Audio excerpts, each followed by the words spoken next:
Welcome to my YouTube channel. और अब तक हमने क्या किया था कि सीक्वेंस के बारे में जाना था, सीक्वेंस को कैसे इंक्रीजिंग और डिक्रीजिंग प्रूव करना है इसके बारे में जाना था।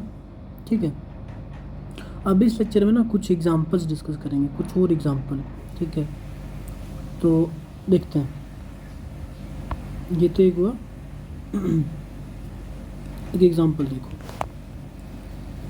Example f from n to q एक बाइजेक्शन। क्योंकि देखो रैशनल का सेट भी काउंटेबल इनफाइनाइट होता है, नेचुरल नंबर का सेट भी काउंटेबल इनफाइनाइट होता है, तो definitely there will exist a bijection between them. मैंने यही बाइजेक्शन मान लिया f। ठीक है, और f ऑफ 1 को मैंने नाम दे दिया a1, f ऑफ 2 को मैंने नाम दे दिया a2, f ऑफ n को मैंने नाम दे दिया an। अब ये जो an है सीक्वेंस बन गई, then an is a sequence. और इंटरेस्टिंग बात ये है नोट करने वाली कि जो रेंज बनेगी ना इस सीक्वेंस की, वो बनेगा पूरा सेट ऑफ रैशनल्स। क्यों? क्योंकि ये बाइजेक्शन है तो भाई रेंज क्या आएगी, जो इस फंक्शन की रेंज आएगी, और इस फंक्शन की रेंज क्या है, पूरा रैशनल। ठीक है, तो ये रेंज अपनी पूरा रैशनल काम आएंगी ये चीज़ें कि रेंज क्या है। ठीक है, ऐसे ही आप एक और डिफाइन कर सकते हो। एग्जांपल, अगर S ले लो आप 0 1 इंटरसेक्शन Q। ठीक है, और फंक्शन डिफाइन करो n से लेके s तक, एक बाइजेक्शन कर सकते हो। ऑब्वियसली ये भी काउंटेबल इनफाइनाइट है और n नेचुरल नंबर भी काउंटेबल इनफाइनाइट होते हैं, तो मिल जाएगी। सिमिलर तरीके से f ऑफ an को अगर आप f ऑफ n डिफाइन करो तो रेंज जो होगी ना उस सीक्वेंस की, वो क्या आ जाएगी, 0 1 के बीच की रैशनल, यानी कि पूरा s। मतलब क्या हुआ इसका मतलब, आपको कोई भी काउंटेबली इनफाइनाइट सेट दिया हो, ठीक है, आप उससे एक सीक्वेंस बढ़िया तरीके से बना सकते हो with a bijection from n to s।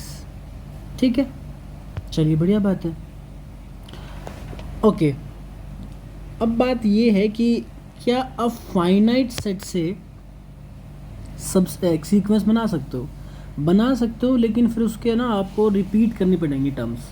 क्योंकि देखो सीक्वेंस बनाने के लिए आपको इनफाइनाइटली मैनी प्लेसेस फिल करने पड़ेंगे, और अगर नंबर आपके पास सिर्फ फाइनाइट हो तो भाई एक टाइम के बाद तो रिपीट करेंगी ना, तो कम से कम एक टर्म होगी जो इनफाइनाइटली मैनी टाइम्स रिपीट करेगी फिर। ठीक है, तो क्या है, मैं इसको ऑब्जर्वेशन बनाता हूँ। क्या कि गिवन अ फाइनाइट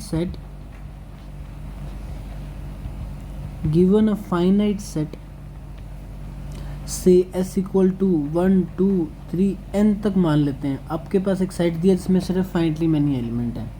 ठीक है, let an be a sequence in s, या फिर सीक्वेंस इन s बोलेंगे, हाँ इन s बोलेंगे, सीक्वेंस इन s।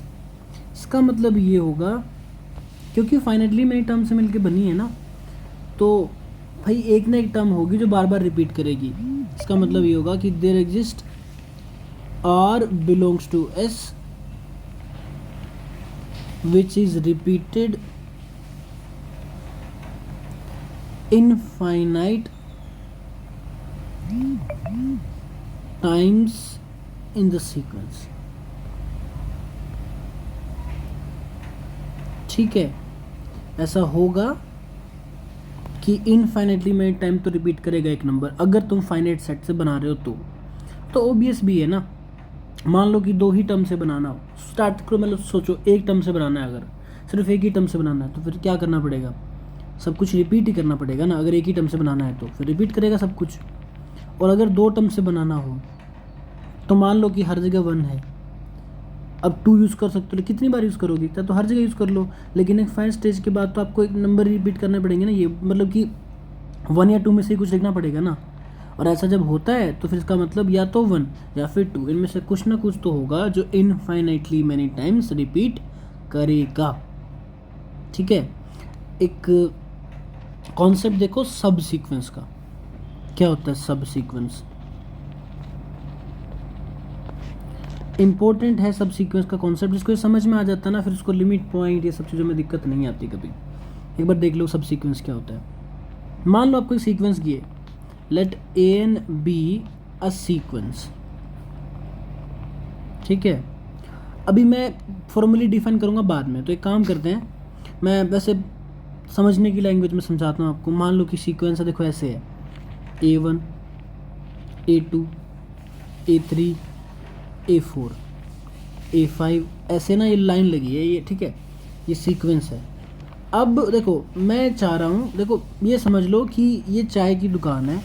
चाय की दुकान तो मैंने कुछ ज़्यादा बोल दिया। मान लो बैंक की, मतलब कुछ छोटा चीज़ हो गया, ये बैंक मान लो, ये बैंक है और यहाँ लोगों की लाइन लगी है, ठीक है।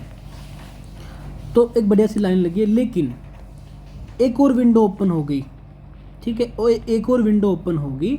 आप क्या चाहते हो, आप ये चाहते हो कि ये जो लाइन है ना, इस लाइन में से कुछ इंसान, कुछ बंदे इस लाइन में भी आ जाए, नए वाले बैंक की तरफ, राइट। तो आप क्या करोगे, या तो आप सबकी सबको उठा के यहाँ रख दो, ये भी कर सकते हो ना, सबकी सबको उठा के यहाँ रख दो, सारे के सारे को, उसमें कोई इशू नहीं है ना, उसमें कोई इशू नहीं है अगर आप सबके सबको यहाँ ले आते हो।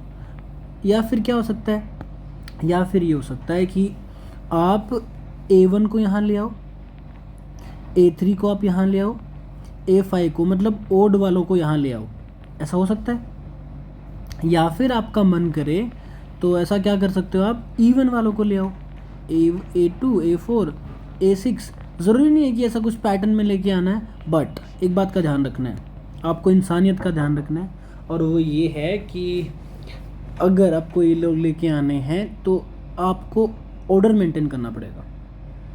ऑर्डर कैसे मेंटेन करना पड़ेगा, जैसे मान लो अगर आप यहाँ पे A1 लेके आते हो और फिर A3 ले आते हो, तो जो नेक्स्ट वैल्यू आएगी ना, वो वही इंसान आएगा जो एक्चुअल जो लाइन थी उसमें A3 के बाद था। That make sense. और आप गलती से यहाँ पे क्या करो, यहाँ पे A2 को ले आओ, पहले A3 फिर A2, तो बात गलत होगी ना, क्योंकि A2 पहले था A3 से इस लाइन में, तो आप यहाँ कैसे पीछे कर सकते हो उसको। बस आपको ये बात ध्यान रखनी है कि आपको ऑर्डर मेंटेन करना है। ये बात अगर समझ आ गई ना, ऑर्डर मेंटेन करने वाली, दैट्स इट। अब मैं डिफाइन करने के लिए तैयार हूँ, ज़रा देखना। Let A and B a sequence and let NK be a strictly increasing